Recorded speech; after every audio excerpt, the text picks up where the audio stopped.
దేశే నిర్మలే దేశే పవిత్రే నిర్మలే దేశే పవిత్రే నిర్మలే దేశే నిత్యానుష్ఠానతోపి వా నిత్యానుష్ఠానతోపి నిర్వేదనేన మౌనేన నిర్వేదనైన మౌనేన జపం స్తోత్రం సమారభేత్. అక్కడ స్తోత్రం సమారభేతు. ఇది జపం గురించి చెప్పబడుతుంది. ఇవన్నీ కూడా జపస్థానాల గురించి చెప్పడం జరిగింది పోయిన శ్లోకంలో 118వ శ్లోకంలో. 119వ శ్లోకంలో జపారంభ విధి అంటే జపాన్ని ఒక్క నిమిషం లైన్లో ఉండండి. అలాగే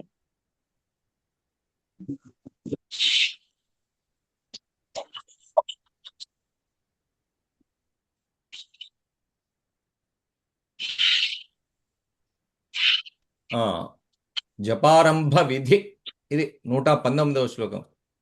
అంటే జపాన్ని ఎలా ప్రారంభించాలి అనే దాని గురించి ఉంది. పవిత్రే నిర్మలే దేశే నిత్యానుష్ఠానతోపి వా నిర్వేదనేన మౌనేన జపం స్తోత్రం సమారభేత్. ఇది శ్లోకం. అంటే ఎట్లా చేయాలి జపారంభ విధి, జపమును ఎలా ఆరంభం చేయాలి, దానికి విధి లక్షణం ఏమిటని గురించి చెప్తుంది ఈ శ్లోకం.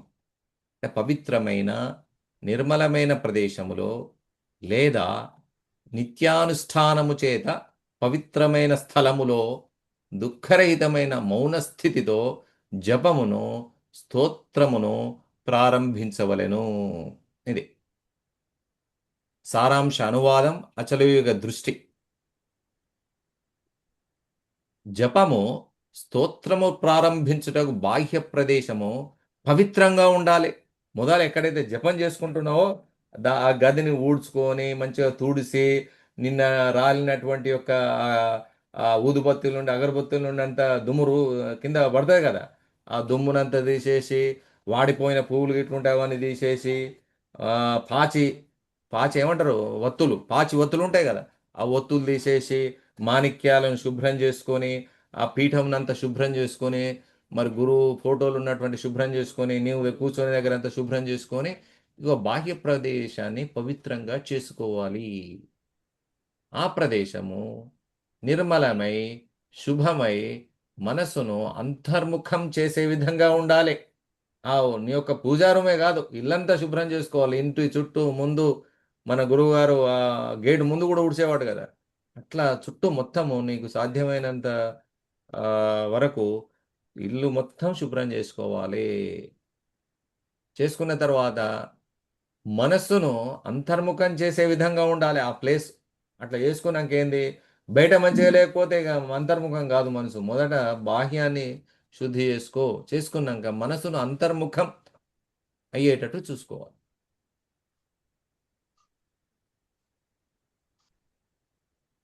అయితే రోజు ఎక్కడైతే జపం చేస్తున్నావో ఆ జపస్థలం కూడా పవిత్రమవుతుంది. వింటున్నారా? రోజు నువ్వు చేసుకునే జపం వల్ల ఏ స్థలంలో కూర్చొని చేసుకుంటున్నావో ఆ స్థలం పవిత్రం అవుతుంది. ఇప్పుడు సంగవేశ్వర వారు వేల సార్లు లక్షల కోట్ల సార్లు జపం చేసుకున్నారు కదా, ఆ స్థలంలో మనం కూర్చుంటున్నాం. చూడండి, నాన్నగారు కూడా చేసుకున్నటువంటి స్థలంలో వారి యొక్క నిత్యానుష్ఠానము చేత ఆ పవిత్రత పొందింది ఆ స్థలం. అంటే ఇక్కడ స్థలం వైబ్రేషన్స్ చాలా బాగున్నాయండి. వాడు ఎవడో తెలియనోడు వచ్చినాడు కూడా ఇక్కడ ఏదో శక్తి ఉన్నట్టు అనిపిస్తుంది, ఏదో పవిత్రత అనిపిస్తుంది అని అంటారు. అది దానివల్ల ఆ నిత్యానుష్ఠానం చేత ఆ స్థలం కూడా పవిత్రత పొందుతుంది. ఇక్కడ మా 43 వాల్ స్ట్రీట్ అమెరికాలో కూడా ఎవరైనా వచ్చినా కూడా ఇక్కడ ఏదో మెడిటేషన్, మొన్న ఎవరు వచ్చి కూర్చొని ఇక్కడ ఏదో మెడిటేషన్ ప్లేస్ లాగా అనిపిస్తుందండి అని అంటున్నారు. అట్లా పవిత్రత వస్తుంది. అంటే మనం చేసే జపం వల్ల ఆ స్థలానికి పవిత్రత కలుగుతుంది. అటువంటి స్థలము జపానికి అనుకూలం అవుతుంది. అంటే మిగతా శిష్యులు 100 మంది ఎవరు వచ్చినా 1000 మంది శిష్యులకు కూడా అక్కడికి పోవాలి, అక్కడ చేసుకోవాలి జపం అనే ఆసక్తి ఏర్పడుతుంది. కానీ స్థల పవిత్రత మాత్రమే సరిపోదు. అంటే స్థలం ఒక్కటే పవిత్రంగా ఉంటే సరిపోదు. జపానికి సిద్ధమయ్యే సాధకుని మనస్సు కూడా నిర్మలంగా ఉండాలి. అయితే ఆ జపానికి సిద్ధమయ్యే సాధకుని యొక్క మనసు కూడా మరి సిద్ధంగా ఉండాలి. ఆయన ఏదో పని పెట్టుకొని వచ్చి ఆయన ఉరకాల బ్యాంకు పని ఏది ఉందో ₹1,00,000 వచ్చేది బ్యాంకులో పోయే అవసరం ఉంటుంది. నీకు ఆ గురువు గారికి నమస్కారం చేసుకోవాలని వస్తాడు అంతే. చేసుకొని ఆ ₹1,00,000 తీసుకొని పోయి ఏదో పని మీద పోవాలి, సక్సెస్ కావాలని వచ్చిండు. వస్తే ఆయనకు అది ఆశ ఉంటే నువ్వు కూర్చొని జపం చేసుకో ఇప్పుడంటే ఆయన సిద్ధంగా ఉంటుందా మనసు? ఉండదు. ఆ జపానికి సిద్ధమయ్యే సాధకుని మనస్సు కూడా నిర్మలంగా ఉండాలి. అప్పుడు ఉంటేనే వాడు కూర్చొని జపాన్ని చేయగలుగుతాడు. నిరాశతో కాదు, నిరాశతో కూర్చోవద్దు, దుఃఖ భారంతో కూర్చోవద్దు. కొడుకు చనిపోతాడు ఆ యాక్సిడెంట్లో, లేకపోతే బిడ్డ చనిపోతుంది, రోగం వచ్చి పోతాడు, లేకపోతే నష్టం వస్తుంది, లేకపోతే భార్యకి ఏదైనా ఆ, ఏదైనా వ్యాధి ఉంటుంది, లేకపోతే కష్టం వస్తుంది, లేకపోతే హాస్పిటల్లో పడుతుంది. అటువంటి ఉన్నప్పుడు కుదరదు. ఇది దుఃఖ భారంతో కాదు, లోక విషయాలపై విసుగుతో కాదు. అంటే లోక విషయాలు ఉంటాయి, దాంతో విసుగుంటది. ఆ విసుగుతో ని- జపం కుదురుతా అంటే కుదరదు. నిజమైన నిర్వేదంతో, మౌనంతో, అంతర్ముఖతతో జపము ప్రారంభం కావాలి. నిజమైన జపం ఎట్లా కలవాలంటే నిజమైన నిర్వేదంతో, అంటే నిర్వేద వేదన ఉండకూడదు, మౌనంతో ఉండాలి, అంతర్ముఖతో మైండ్ అంతా కూడా లోపలికి వెళ్ళిపోవాలి. అట్లా అప్పుడు జపం ప్రారంభం చేయాలి. అచలయుగ సిద్ధాంత దృష్టిలో పవిత్ర దేశము అంటే ఏమిటి? అంటే పవిత్ర దేశం అంటే అయ్యా నేనున్న దేశం తెలంగాణ లేదు, కాశీకి పోతా అక్కడ పవిత్రవాడ అని అట్లాని కాదు. బాహ్య శుద్ధికి సూచన. అంటే నీకు చుట్టూ ఉన్నటువంటి యొక్క స్థలాన్ని శుద్ధి చేసుకో. బాహ్య ఏమండి బాహ్యాభ్యంతర శుచి అనే అనుష్ఠానంలో కూడా వస్తుంది కదా, నీళ్ళు చల్లుకుంటున్నావు కదా అట్లా. అంటే లోపట శుద్ధం కావాలి అని. నిర్మల దేశము చిత్త నిర్మలతకు సూచన. నిర్మల దేశం అంటే ఏంటంటే నిర్మలంగా ఉండాలి, మలరహితంగా ఉండాలంటే మురికి ఉండకూడదు అని అంటున్నారు. అది నిజంగానే అట్లా ఉండకూడదు. చిత్త నిర్మలతకు సూచన అంటే చిత్తము నిర్మలంగా ఉండాలి. నిత్యానుష్ఠానము అంటే నిత్యము అనుష్ఠానం చేసుకోవాలి. అంటే ఏంటిది? పూజ చేసుకోవాలి. అంటే నియమబద్ధ సాధనకు సూచన. నియమబద్ధ సా సాధనకు సూచన. నియమబద్ధం అంటే ఏంటంటే ప్రతిరోజు ఇప్పుడు 5 గంటలకు లేచి 5 గంటలకు స్టార్ట్ అవుతుందా లేదా ఉపన్యాసం నాది, అట్లా 5 గంటలకు స్టార్ట్ కావాలని మీ 6 గంటలకు ఇది అయిపోయినాక 6:30కో 7 గంటలకో పెట్టుకోండి ధ్యానం. ప్రతిరోజు అదే సమయంలో స్టార్ట్ చేస్తే అది నియమబద్ధమైంది. ఒక నియమానికి బద్ధుడు అయి చేయాలి సాధన. నియమబద్ధ సూచనకు ఆ సాధనకు సూచన. నిర్వేదం అంటే లోకాసక్తి క్షయానికి సూచన. నిర్వేదం అంటే ఏంటంటే నిర్వేదం అంటే లోకంలో అనేక ఆసక్తులు ఉంటాయి. మ్యూజిక్ వినాలి, మంచి ఫుడ్ తీసుకొచ్చుకోవాలి, మంచి సోఫా సెట్ కావాలి, మంచి స్పర్శ కావాలి, మంచి వాసనలు కావాలి, మంచి రుసులు కావాలి. ఇట్లా లోకంలో ఆసక్తులు ఉంటాయి. ఆ ఆసక్తి క్షయానికి సూచన. వాటి మీద తిని బిర్యానీ 100 సార్లు తిన్నావు కదా, ఇంకా తీరుతుందా? ఇక విసుగు రావాలి దాని మీద. అట్లా విసుగు వచ్చేసి అట్లా లోకాసక్తి క్షయానికి సూచన. లోకమునందు ఉన్నటువంటి రుచులపై ఇక ఆసక్తి తగ్గుతూ ఉండాలి. తగ్గుతూ ఉన్నప్పుడు ఆ జపానికి నువ్వు నువ్వు తయారవుతున్నట్టు, ఆ జప ప్రారంభానికి నీ మనస్సు తయారవుతున్నట్టు. నిర్వేదం అంటే లోకాసక్తి క్షయానికి సూచన. అంటే లోకాసక్తులకు అటువంటి తరిగిపోవాలి. ఇక ఆసక్తి ఉండకూడదు. అంటే కొద్దిగా తగ్గుతూ ఉంటే జపానికి అంతర్ముఖం అవుతుంది మనసు. మౌనం అంటే ఏంటంటే మాట్లాడకుండా ఉండడం, మూతి మూసుకొని ఉండడం అనేది ఒకటి. అంటే అహంకార చలనం తగ్గుటకు సూచన. అంటే అహంకార సంబంధమైన మాటలు మాట్లాడకుండా అందరికి మేలు చేసేటువంటి మాటలు మాట్లాడినప్పుడు అది మౌనం అంటారు. అంటే సత్య సంభాషణం. ఎంతవరకు మాట్లాడను అంతవరకు మాట్లాడడమే. ఎక్కువ మాట్లాడినంత చాటర్ బాక్స్ లాగా ఉంటుంది, అంత వాడు వాగుడుకాయరా అంటారు. అందుకోసం అట్లా కాకుండా ఈ విధంగా ఉండడం. జపం మనస్సును గురుబోధ దిశగా కేంద్రీకరించే ఉపాయం. అంటే జపం అనేది ఏంటంటే ఆ జపం చేసుకున్నప్పుడు ఆ గురుబోధ యొక్క అర్థం అంతా మననం చేసుకుంటాం ఆ టైంలో. అట్లా అంటే ఏంది అంటే అంటే ఎట్లుంటుంది అంటే ఒక ఎగ్జాంపుల్ ఇస్తాను. పెళ్ళయింది, పెళ్ళయ్యే వరకు మెడలో ఒకటి తాళి వేస్తారు కదా లేడీస్కి అయితే. వేసినప్పుడు ఏమైందంటే మొగుడు గుర్తొస్తుంటాడు అట్లా. అంటే అట్లా నీ జపం చేసుకున్నప్పుడల్లా బోధంతా గుర్తు రావాలి. ఆ జపం చేసుకున్నప్పుడల్లా బోధంతా గుర్తు వస్తుంది. అదొక ఉపాయం. స్తోత్రం భక్తిని మృదువుగా చేసి వినయాన్ని పెంచే ఉపాయం. స్తోత్రం అంటే ఏంటంటే ఆ గురువు గారిని పొగడము, ఆయన శరణు శరణు దేవా దేవాది దేవా అని పొగుడుతూ ఉంటాం. అటువంటి దాన్ని స్తోత్రం అంటాం. అంటే భక్తిపూర్వకంగా ఉంటుంది, అది మృదువుగా ఉంటుంది, అది వినయాన్ని పెంచే ఉపాయం. మనలో వినయం పెరగాలి. వినయం పెరిగినప్పుడు గురుకృపకు సిద్ధమవుతావు, పాత్రుడవుతావు. అయితే అచలయుగ సిద్ధాంతపు అంతిమ సూక్ష్మ విచ్ఛేదం ఇలా అడుగుతుంది. బిఎఫ్ఐ బ్రేకింగ్ ఫైనల్ ఇల్యూజన్ అనే గ్రంథం. జపం ప్రారంభించేది ఎవరు? మౌనంగా ఉన్నది ఎవరు? పవిత్ర స్థలాన్ని వెతికేది ఎవరు? నిత్యానుష్ఠానం నేను చేస్తున్నా అనే గర్వం ఎవరికి వచ్చింది? జపం శుద్ధి చేస్తుంది, స్తోత్రం భక్తిని పెంచుతుంది, మౌనం మనసును సడలిస్తుంది. కానీ చివరికి జపకర్త, స్తోత్రకర్త, మౌనస్థుడు అనే సూక్ష్మ నేను కూడా కరిగిపోవాలి, కూలిపోవాలి. పదవిభాగం. పవిత్ర, పవిత్రమైన దానిలో అంటే శుభ్రమైన దానిలో, నిర్మలే మలరహితమైన దానిలో, కలుషితరహితమైన దానిలో, శుభమైన దానిలో అని అర్థాలు. దేశే ప్రదేశములో, స్థలములో, నిత్యానుష్ఠానత నిత్య సాధన చేత, నిత్య కర్మాచరణ చేత, నియమిత ఆచరణ చేత, అపివా అయినను లేదా అలాగే అనే అర్థాలు. నిర్వేదనేన, నిర్వేదనేన అంటే నిర్వేదముతో, లోకాసక్తి క్షయభావముతో, దుఃఖరహిత విరక్తితో అని ఉంటుంది. మౌనేన మౌనముతో, నిశ్శబ్ద చిత్తస్థితితో. జపం అంటే మంత్రజపము, నామస్మరణ. స్తోత్రం, స్తోత్రము, దేవతాస్థుతి, గురుస్థితి. సమారభేత్ ప్రారంభించవలను, ఉపక్రమించవలను అనే పదాలు ఇవన్నీ కూడా.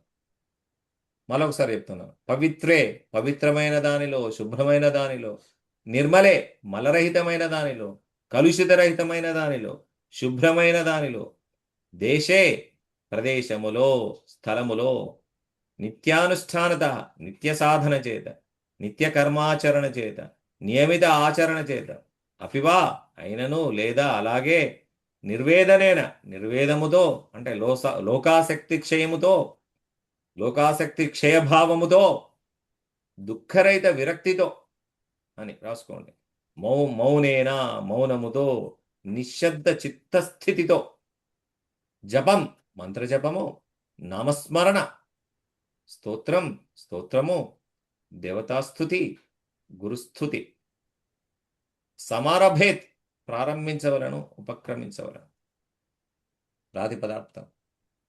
పవిత్రమైన నిర్మలమైన ప్రదేశములో లేదా నిత్యానుష్ఠానము చేత పవిత్రమైన స్థలములో, నిర్వేదముతో మౌనముతో జపమును స్తోత్రమును ప్రారంభించవలను. అచలయుగ సిద్ధాంత దృష్టి. ఈ శ్లోకము జపము మరియు స్తోత్రము ప్రారంభించే ముందు అవసరమైన బాహ్య అంతర సిద్ధతలను సూచిస్తుంది. మునుపటి శ్లోకాలలో జపానికి అనుకూలమైన అనేక పవిత్ర స్థలాలు చెప్పబడినవి. సముద్ర తీరం, నదీ తీరం, తీర్థం, దేవాలయం, శక్తిక్షేత్రం, గోష్టం, వృక్షమూలం, మఠం, బృందావనం మొదలైనవి. ఈ శ్లోకం వాటి సారాన్ని ఒక నియమంగా నిలబెడుతుంది. జపం పవిత్ర నిర్మల ప్రదేశంలో ప్రారంభించాలి. పవిత్ర ప్రదేశం మనసుకు ప్రభావం చూపుతుంది. శుభ్రమైన స్థలం చిత్తాన్ని శుభ్రత వైపు తిప్పుతుంది. దేవస్మరణ జరిగిన ప్రదేశం భక్తిని పెంచుతుంది. గురుస్మరణతో నిండిన స్థలం వినయాన్ని కలిగిస్తుంది. నిత్యానుష్ఠానం జరిగే ప్రదేశం చిత్తాన్ని నియమబద్ధం చేస్తుంది. అయితే శ్లోకం అంతరస్థితిని కూడా చెబుతుంది. నిర్వేదం, మౌనం ఇవి లేకుండా బాహ్యస్థలం మాత్రమే చాలదు. నిర్వేదం అంటే ప్రపంచంపై ద్వేషం కాదు, జీవితం మీద నిరాశ కాదు, బాధతో పుట్టిన విసుగు కాదు. నిజమైన నిర్వేదం అంటే లోక విషయాల పరిమితిని గ్రహించడం, వస్తువులు తాత్కాలికమని తెలుసుకోవడం. వస్తువులు ఎల్లప్పుడు ఉంటాయా? కొన్నప్పుడు కొత్తగా ఉంటుంది, 10 ఏళ్ళు 5 ఏళ్ళు, పాతగా అయిపోతే పడేయాలి. బట్టలు, నగలు ఇవన్నీ కూడా, ఇండ్లు, ముంగిళ్ళు, వాహనాలు ఇవన్నీ కూడా కోరికల వెంబడి పరిగెత్తిన అంతరతృప్తి రాదని తెలుసుకోవడం. ఇది కాదు అది కాదు అని లోపల ఒక విరక్తి పాకడం. మౌనం అంటే కేవలం నోరు మూసుకోవడం కాదు, అది మాటల తగ్గుదల మాత్రమే. నిజమైన మౌనం అంటే లోపల ఆలోచన ఆర్భాటం తగ్గడం, ఫలకాంక్ష శబ్దం తగ్గడం, స్వప్రదర్శన తగ్గడం, జపం చేస్తున్నాననే అంతర్గత గొంతు కూడా మృదువవడం. అచలయుగ సిద్ధాంతం చెబుతుంది, బాహ్య ప్రదేశం పవిత్రంగా ఉండాలి, అంతరదేశం మరింత పవిత్రంగా ఉండాలి. బాహ్య నిర్మలత అవసరం, చిత్త నిర్మలత అత్యవసరం. నిత్యానుష్ఠానం ఉపకారం, నీకు సహాయం చేస్తుంది. నిత్యం ఒక టైం పెట్టుకొని ఆ రోజు ధ్యానం చేసుకున్నావు అనుకో, మంత్రజపం చేసుకుంటే అది నీకు ఉపకారం చేస్తుంది, సహాయం చేస్తుంది. కానీ అనుష్ఠానాభిమానం బంధం. కానీ ప్రతిరోజు నేను చేస్తున్నాను అనే ఆ గర్వం ఉండడం బంధం అవుతుంది, ఉండకూడదు. మౌనం పవిత్రం, కానీ మౌనస్థుడనే గర్వం సూక్ష్మ గ్రంథి.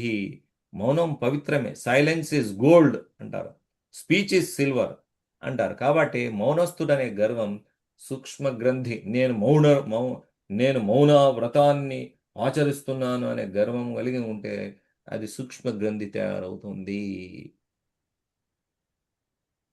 పవిత్రగా లైన్ బై లైన్, మొదటి పాదం, పవిత్రే నిర్మలే దేశే. పవిత్రమైన నిర్మలమైన ప్రదేశంలో జపం ప్రారంభించాలి. ఇక్కడ దేశం అనేది కేవలం భౌగోళిక స్థలం కాదు, అది ఒక గది కావచ్చు, ఆలయం కావచ్చు, మఠం కావచ్చు, గురు సన్నిధి కావచ్చు, వృక్షమూలం కావచ్చు, గోశాల కావచ్చు, తీర్థం కావచ్చు. పవిత్రత అంటే ఆ ప్రదేశంలో దైవస్మరణ, గురుస్మరణ, శుభ సంస్కారం, శుద్ధత, భక్తి, శాంతి ఉండటం. నిర్మలత అంటే భౌతిక శుభ్రత మాత్రమే కాదు, అశుభ వాసనలు, కలహం, లోభం, దురాశ, హింస, వ్యసనాలు, అలసత్వం, అసభ్యతల నుండి దూరంగా ఉండే వాతావరణం. పవిత్ర ప్రదేశం జపానికి సహకరిస్తుంది. కానీ అచలయుగ దృష్టిలో సాధకుడు గుర్తుంచుకోవలసినది, బయట ప్రదేశం పవిత్రంగా ఉన్నా లోపల మనసు కలుషంగా ఉంటే జపం లోతుకు దిగదు. అంటే బాహ్య పవిత్రత అంతర నిర్మలతకు దారి కావాలి. నిత్యానుష్ఠానతోపివా, రెండవ లైన్, లేదా నిత్యానుష్ఠానం చేత పవిత్రమైన స్థలము కూడా జపం చేయవచ్చును. స్థలంలో కూడా జపం చేయవచ్చును. ప్రతి స్థలం మొదటి నుండే ప్రసిద్ధ తీర్థం కావలసిన అవసరం లేదు. ఒక గృహంలో నిత్య పూజ జరిగితే, పారాయణం జరిగితే, గురునామ స్మరణ జరిగితే, ధర్మాచరణ ఉంటే ఆ గృహమే క్రమంగా పవిత్ర క్షేత్రం అవుతుంది. నిత్యానుష్ఠానం అంటే ప్రతిరోజు జపం, ప్రతిరోజు గురుస్మరణ, ప్రతిరోజు పూజ, ప్రతిరోజు శాస్త్ర పఠనం, ప్రతిరోజు మౌన విచారణ, ప్రతిరోజు ధర్మకర్మ. ఇలా స్థలాన్ని శక్తివంతం చేస్తాయి, వాతావరణాన్ని శుభ్రం చేస్తాయి, మనసుకు ఒక సాధన లయాన్ని ఇస్తాయి. కానీ అచలయుగ సిద్ధాంతం హెచ్చరిస్తుంది, నిత్యానుష్ఠానం చేయడం గొప్పది, కానీ నేను ప్రతిరోజు అనుష్ఠానం చేస్తున్నాను అనే గర్వం పెరిగితే అది అనుష్ఠాన బంధం అవుతుంది. అంటే అది శీలమదం అవుతుంది అని భద్రాద్రాశతంలో వచ్చినప్పుడు చెప్పుకుందాం. అది నియమం అహంకారాన్ని కరిగించాలి, అహంకారానికి ఆధారం ఇవ్వకూడదు. నిర్వేదముతో జపం చేయాలి. నిర్వేదం అనగా లోక విషయాలపై పరిపక్వ విరక్తి.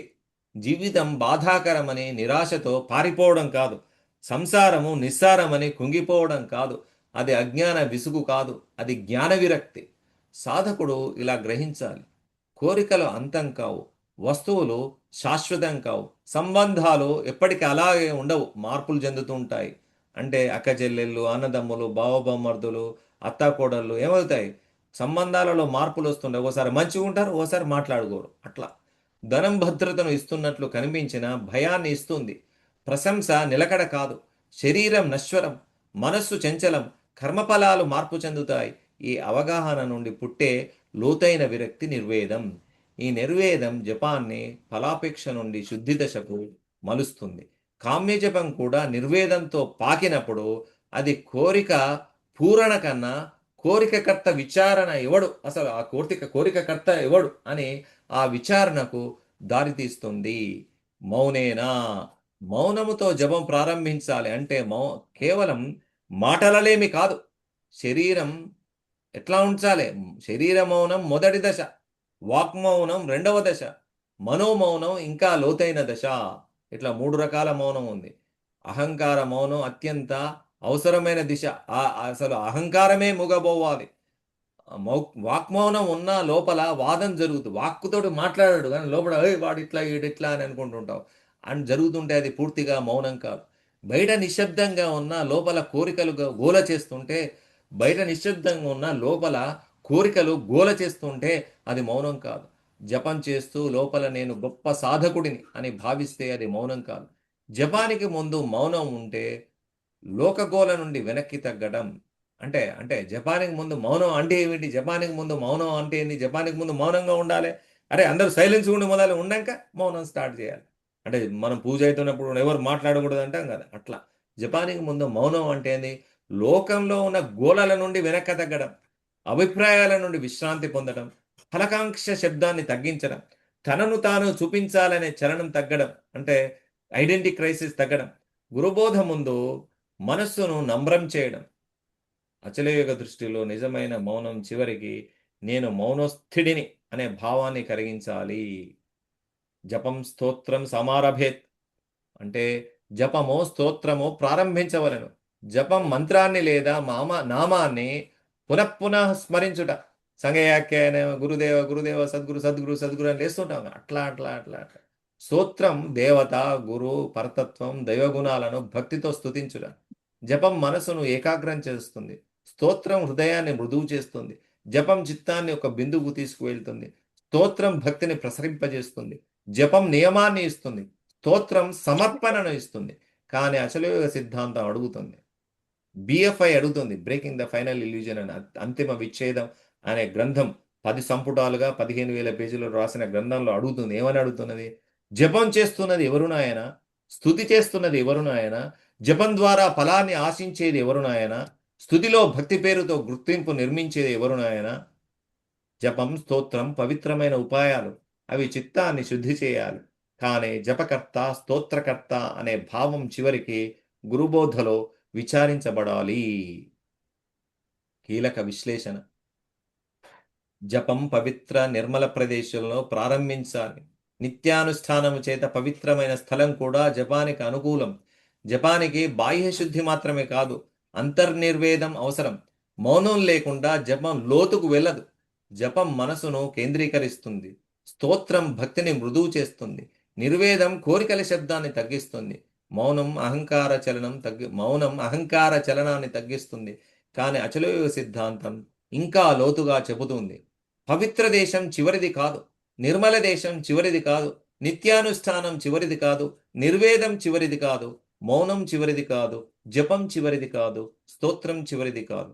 కూలిపోవాల్సింది ఏమంటే పవిత్ర స్థలాన్ని ఆశ్రయించే నేను, నిత్యానుష్ఠాన గర్వం కలిగిన నేను, నిర్వేదం పొందిన నేను, మౌనస్థుడననే నేను, జపకర్త నేను, స్తోత్రకర్త నేను, సాధన చేత తనను ప్రత్యేకుడిగా భావించే నేను. ఇవి కూలిపోవాలి.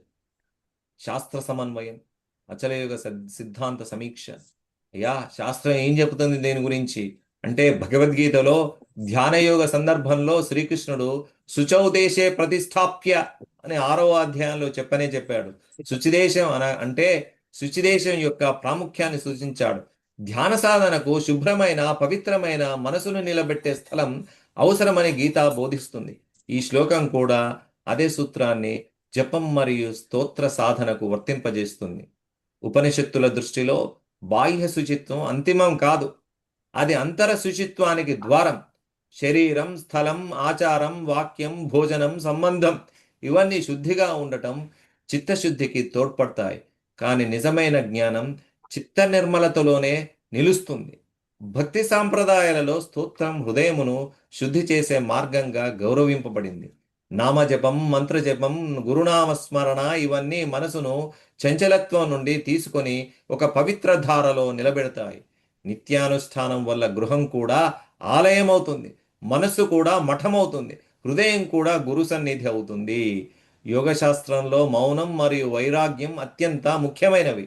మౌనం వాక్కును నియంత్రిస్తుంది, వైరాగ్యం కోరిక ప్రవాహాన్ని తగ్గిస్తుంది, నిర్వేదం లోకాసక్తి పరిమితిని తెలిసి తెలియజేసి అప్పుడు పరిపక్వ విరక్త స్థితిని కలిగిస్తుంది.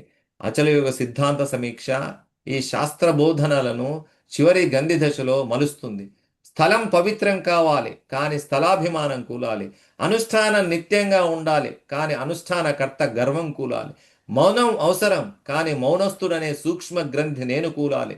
జపం అవసరం, కానీ జపకర్త కూలాలి. స్తోత్రం పవిత్రం, కానీ స్తుతికర్త భావం కూలాలి. ఆ జపము సహజంగా సమరసంగా జరగాలి హృదయంలో. అయ్యా, దీనిని సాధకున్నైన నేను నిజ జీవితంలో ఎలా సమన్వయం చేసుకోవాలి అంటే, సాధకుడు జపం లేదా స్తోత్రం చేయడానికి ముందు స్థలాన్ని శుభ్రపరచాలి. అది పెద్ద ఆలయం కావలసిన అవసరం లేదు. ఇంటిలో ఒక చిన్న పవిత్ర స్థలం, ఒక చిన్న రూమ్ కూడా సరిపోతుంది. ప్రతిరోజు అదే స్థలంలో జపం చేస్తే ఆ స్థలం నిత్యానుష్ఠాన శక్తిని పొందుతుంది. జపానికి ముందు సాధకుడు చేయవలసినవి: స్థలాన్ని శుభ్రపరచాలి, దీపం లేదా శుభసూచిక చిహ్నం ఉంచాలి, గురుస్మరణతో మనస్సును నమ్రం చేయాలి, కొన్ని క్షణాలు మౌనంగా కూర్చోవాలి. మొదట జపం ఏ కోరికతో చేస్తున్నానో నిజాయితీగా చూడాలి, ఆ కోరికను గురుచరణాలలో ఉంచాలి. జపం ఫలం కోసం మాత్రమే కాక చిత్తశుద్ధి కోసం జరగాలని సంకల్పించాలి. సాధకుడు తనలో ఇలా ప్రశ్నించాలి: నా జపస్థలం పవిత్రమా? నా మనస్సు నిర్మలమా? నా అనుష్ఠాన నిత్యమా? నా నిర్వేదం నిజమా లేక బాధతో వచ్చిన విసుగా? నా మౌనం లోపల కూడా ఉందా? నా మౌనం లోపల కూడా ఉందా? నా జపం అహంకారాన్ని తగ్గిస్తుందా? నా స్తోత్రం వినయాన్ని పెంచుతుందా? లేక నేను నిత్యానుష్ఠాన కర్తనని గర్వాన్ని పెంచుతుందా నీలో అని ఆలోచించుకోండి. ఈ విధంగా ఈ శ్లోకం సాధకుని బాహ్య జపస్థలం నుండి అంతర మౌన క్షేత్రానికి నడిపిస్తుంది. కాబట్టి గురుబోధ యొక్క అసలు అర్థం: సద్గురు శిష్యునికి పవిత్ర స్థలం, నిత్యానుష్ఠానం, నిర్వేదం, మౌనం, జపం, స్తోత్రం ఇవన్నీ సూచిస్తాడు. ఎందుకంటే శిష్యుని మనస్సు మొదట చలనంలో ఉంది. దానికి నియమం అవసరం, దానికి ఒక కట్టుబాటు అవసరం.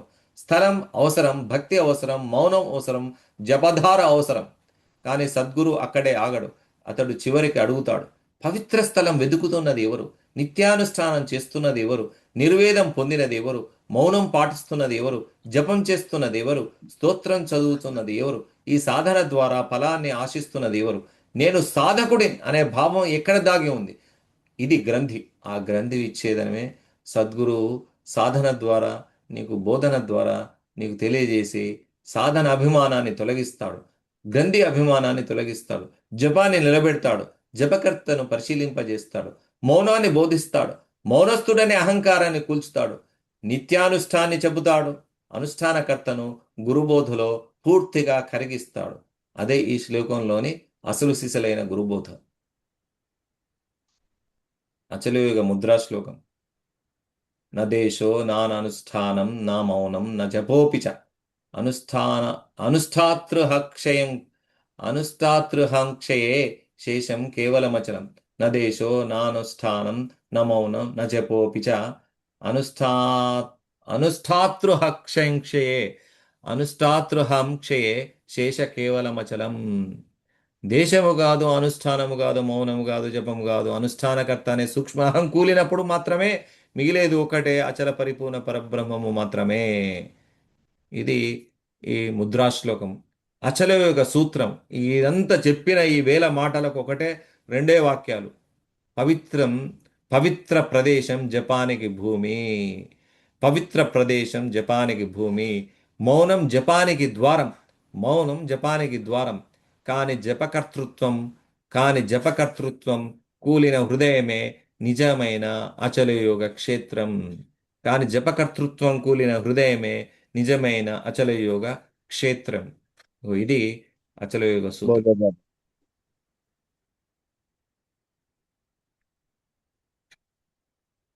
ఇప్పుడు ఏమైనా ప్రశ్నలు ఉంటే ఒక 10 నిమిషాలు అడగండి.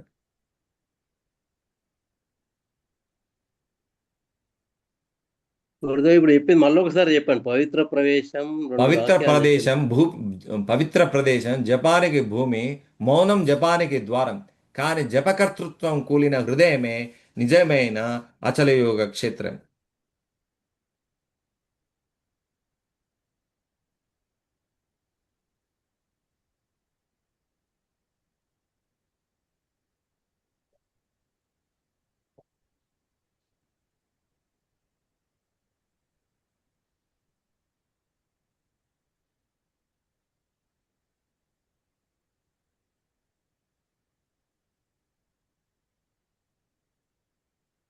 ఆరో అధ్యాయం మొత్తం జపం గురించే ఉంది గురుదేవ. నిన్న మొత్తం అదే చదివినాం. 6వ అధ్యాయం ఉమ్, భగవద్గీత 6వ అధ్యాయంలో లేదు, అది కూడా ఉంటుంది అంతా.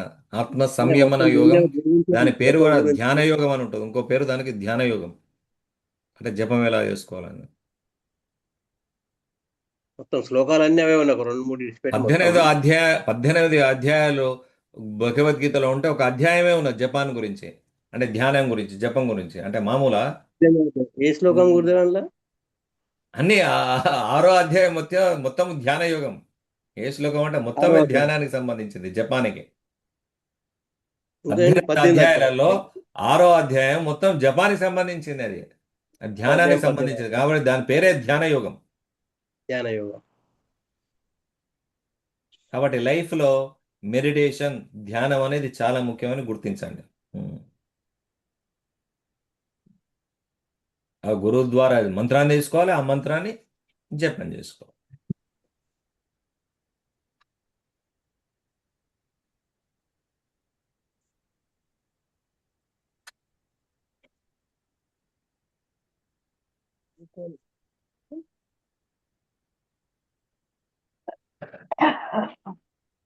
అయ్యా సద్గురు బీరం అయ్యా, ఉమ్, వెంకటేశ్వర్లు స్టేషన్ గన్పూర్.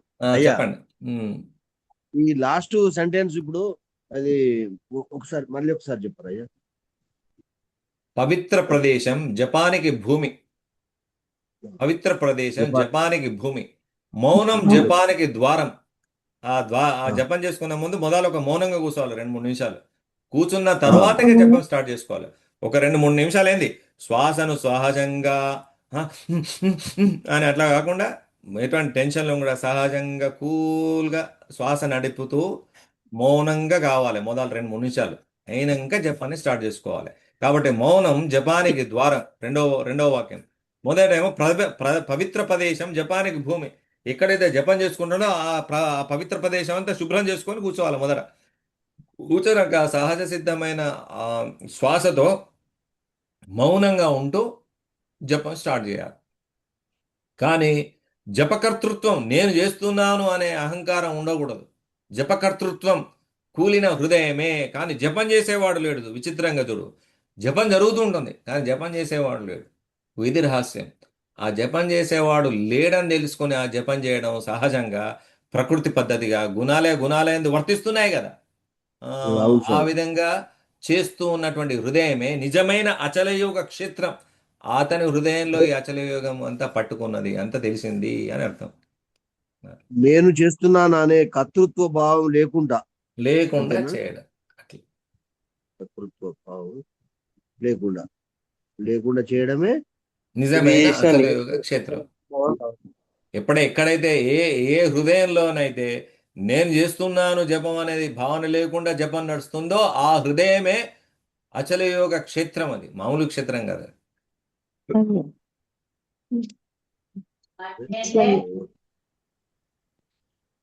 ఇంకెవరికి ఉన్నాయా ప్రశ్నలు?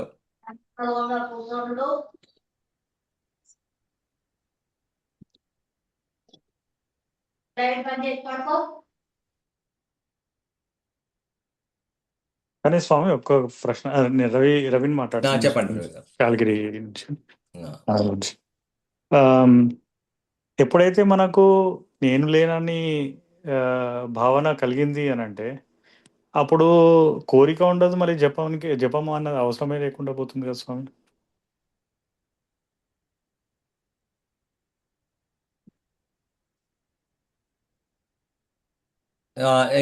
క్వశ్చన్ ఒక్కసారి అడగండి. మనకు ఏ రోజైతే నేను లేనన్న స్థితి కలుగుతుందో ఆ భావన అన్నది మొదలవుతుందో అప్పుడు ఇవి జపము కన్నా ముందు చేసుకునే ఆ, సంకల్పం ఉంటుంది కదా, ఆ సంకల్పం కూడా దానికి కూడా వర్తియదు అనుకుంటాను కదా. అంటే అసలు దానిది ప్రయారిటీ అన్నదే పోతుంది కదా అసలు. అంటే నేను అనే భావం లేకుండా చేసుకోవాలి మీదే ఆయన కూడా. ఇప్పుడు ఏంటంటే ఒక టార్గెట్ పెట్టుకున్నాం అనుకో, మీరు అడిగే క్వశ్చన్ ఇట్లా అడగవచ్చు కదా. ఒక టార్గెట్ పెట్టుకున్నాం, ఒకటి కోరుకుంటున్నాం, నాకు కావాలి అనే భావన లేకుండా చేయలేం కదా అంటున్నావు, అదేనా క్వశ్చన్? అంటే నాకు టార్గెట్ అన్నది ఉండదు కదా అప్పుడు అని. అంటే టార్గెటే ఉండదని అనుకుంటున్నారా? అట్లానే. అవును సార్. అంటే టార్గెట్ నీకని కాదు, ఇదొక ప్యాటర్న్. అంటే ప్యాటర్న్ అంటే ఏంటంటే, ఇప్పుడు ఇదొక ఒక మూస. దీనిలో మూసలో ఒకటి తయారైంది కదా, ఆ మూసలో మానవాకారం ఉపాధిలో పడి ఈ ప్యాటర్న్ వచ్చింది, ఈ దేహం వచ్చింది. దేహము, దీనికి సంబంధించిన కాన్షియస్నెస్ అంటే ఎరుక, తెలివి ఇవన్నీ వచ్చినాయి, ఇంద్రియాలు, అవయవాలు వచ్చినాయి. దీనికి ఏం కావాలి? పొద్దున్నే లేవంగానే ఏం కావాలి అంటే ముఖం కడుక్కొని ధ్యానం చేసి స్నానం చేసుకొని ధ్యానం చేసుకునే ఏం కావాలి? ఇంత కాఫీయో టిఫినో కావాలి కదా, అది తినాలి. అంటే దానికి అది లేకుండా ఇది నడవదు. ఆ ఆహారం లేకుండా, ఇది దేహ పోషణ లేకుండా దేహం నిలబడదు. కాబట్టి దేహానికి సంబంధించినటువంటి అది తీసుకుంటుంటుంది, కానీ దానిలో నేననేవాడు తినేవాడు లేడు, నేననే గ్రంథి లేదు. ఆ దేహము ఒక దేహము, దానికి సంబంధించినటువంటి సిస్టమ్ ఉంది కదా, జీర్ణ వ్యవస్థ ఇదంతా నడవాలి, ఇదంతా ఆలోచన, బ్రెయిన్కు శక్తి రావాలి, శరీరానికి శక్తి రావాలంటే అన్నం తినాలి. అట్లా అనేది టార్గెట్. దీనికి నేననేది లేకుండానే సెల్ఫ్ కాన్షియస్ అనేది, నేను అనేది ఒకటి ప్రత్యేకమైన ఫిక్స్డ్ నేను అనేది లేకుండా ఇది జరుగుతుంది. టార్గెట్లు కూడా ఇవన్నీ కూడా దీనికి కావాల్సిన ఫుడ్ తీసుకోవడం, దీనికి కావాల్సినటువంటి బట్టలు కొనుక్కోవడం, దీనికి కావాల్సినటువంటి లేకపోతే ఏదైనా ఒకటి చేసుకోవడం అనేది కలుగుతుంది. కానీ ఏది చేసినా అనేది నేను నాది అనేది ఉండకూడదు ఇక భావన దానిలో. నేను నాది, ఎందుకంటే ఈ కాన్షియస్నెస్ కూడా చంచలంగా ఉన్నది, అది అది కూడా వస్తుంది పోతుంది దీనిలోకి. అంటే బల్బులోకి కరెంట్ వచ్చి ఖర్చు అయినట్టు ఆ విధంగా వస్తుంది. కాబట్టి ఫిక్స్డ్గా లేదు నేను అనేది. కానీ తెలుసుకోవాలి. తెలుసుకున్నప్పుడు ఏంటంటే ఈ శరీర పోషణార్థం, లోక వ్యవహారార్థము, పెళ్లి చేసుకోవడం, పిల్లలు పుట్టడం, టార్గెట్లు, జాబు ఇవన్నీ కూడా వస్తూ ఉంటాయి, పోతూ ఉంటాయి. ఇవన్నీ టార్గెట్లు కూడా మారుతూ ఉంటాయి, ఎప్పటికి ఒక రకంగా ఉండవు. కాబట్టి అవన్నీ కూడా దేశకాల పరిస్థితులను బట్టి ఇవి ఉద్భవం అవుతుంటాయి, పోతుంటాయి. కానీ దానిలో నేను అనేవాడు లేదు, నాది అనేది లేదు. ఇప్పుడు గంగా నదిని తీసుకున్నాం అనుకో, ఆ గంగా గంగా అంటున్నావు, గంగా అనే పేరు కనబడుతుంది, కానీ అసలు గంగా అంటే ఎప్పుడున్నది? చలన రూపకంగా ఉంది. ఆ నీరంతా వేల కొద్ది జ్ఞానంలో వస్తున్నాయి, పోతున్నాయి, కానీ దానికంతా గంగా అని పేరు పెట్టుకున్నాం. అలా నీరు ఒకటే ఉందా? లేదు. అట్లా ఈ భౌతిక దేహంలో కూడా ఈ దేహం యొక్క అణువులు శాశ్వతం కాదు, దీనిలో ఉన్నటువంటి చేతనము శాశ్వతం కాదు, ఎప్పటికీ మార్పులు చెందుతూ ఉంది. కాబట్టి నేనైనా వాడు పర్మనెంట్ కూడా దీనిలో దాగి లేడు అని తెలుసుకోవాలి. అటువంటప్పుడు యథావిధిగా జరుగుతూ ఉంటాయి, పనులు జరుగుతూ ఉంటాయి, కొత్త కొత్త టార్గెట్స్ వస్తుంటాయి, కొత్త కొత్త కోరికలు వస్తుంటాయి, మళ్ళీ పాత కోరికలు పోతుంటాయి, కొత్త ఉద్భవం అవుతుంటాయి. అంటే ఒక దగ్గర పోతావు, కోల్స్కో ఇక్కడ మార్కెట్ పోతావు, ఇక్కడ మంచి వైట్ షర్ట్ కొనుక్కుందాం అని పోతావు, పోయినాక అక్కడ ఏముంది? లైట్ బ్లూ బాగా కనబడుతుంది, మళ్ళీ మారుతలేవు, టార్గెట్లు మారుతూనే ఉన్నాయి. అట్లా అట్లా భావాలు మారుతున్నాయి, టార్గెట్స్ మారుతున్నాయి, దేశకాల పరిస్థితులను బట్టి ఇవన్నీ మారుతూ ఉంటాయి.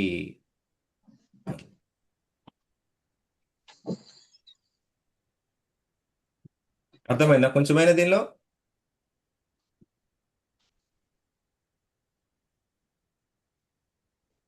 ఆయన స్వామి, అంటే మెయిన్ ఏంటంటే మనం కర్మ మాత్రం వదలము కాబట్టి ఆ వదలొద్దు, కర్మకు వదలొద్దు. సంబంధించింది మాత్రము చేసుకుంటూ కర్మను పోయేది. వదిలేది లేదు, కర్మ ఫలాన్ని వదిలేది లేదు. కానీ ఏ దాన్ని వదలాలి? దానిలో నాది అనేది, నేను అన్నది చేస్తున్నా మాత్రం నాది అనే భావం పోవాలి. అది. నువ్వు అనేవాడు లేడు, గ్రంథి అది. ఎంత ఈజీ ఉన్నది చూడు, తెలుసుకుంటే అర్థమైతే ఈజీ. ఇది అంతే మొత్తం కదులుతుంది. ఫాల్సే అన్నట్టు. ఇప్పుడు ఆ బాల్యం నుండి, కౌమారం నుండి, యవ్వనం నుండి, ప్రౌఢదశ నుండి, ముసల్దనం వరకు వచ్చింది గ్రంథి కదులుకుంటూ వస్తుంది. నేను నేను నేను నాదే అనే గ్రంథి కదులుకుంటూ వస్తుంది. ఆ గ్రంథి పోవాలి. అసలు నిజానికి మొత్తం కథలకే. అంటే బాల్యంలో అణువులు ఉన్నాయి, ఇప్పుడు ఉన్నాయా? బాల్యంలో ఉన్న భావాలు ఇప్పుడు ఉన్నాయా? ఎప్పటికి మారుతున్నాడు మనిషి, భౌతికంగా మారుతున్నాడు, మానసికంగా మారుతున్నాడు. మరి వారి యొక్క కోరికలు కూడా మారుతున్నాయి, టార్గెట్స్ కూడా మారుతున్నాయి డే టు డే. అంతా చలనమే, అంతా చలనం. అని తెలియజేస్తూ ఇంతటితో ఈరోజు ప్రసంగాన్ని ముగిస్తున్నాము. సంఖ్యాకుల వారికి కరెక్ట్గా అంటే 5 నుండి 6 అంటే 6 అంతే, అట్లే తీసుకోవాలి. 6 అవుతుంది అక్కడ కూడా.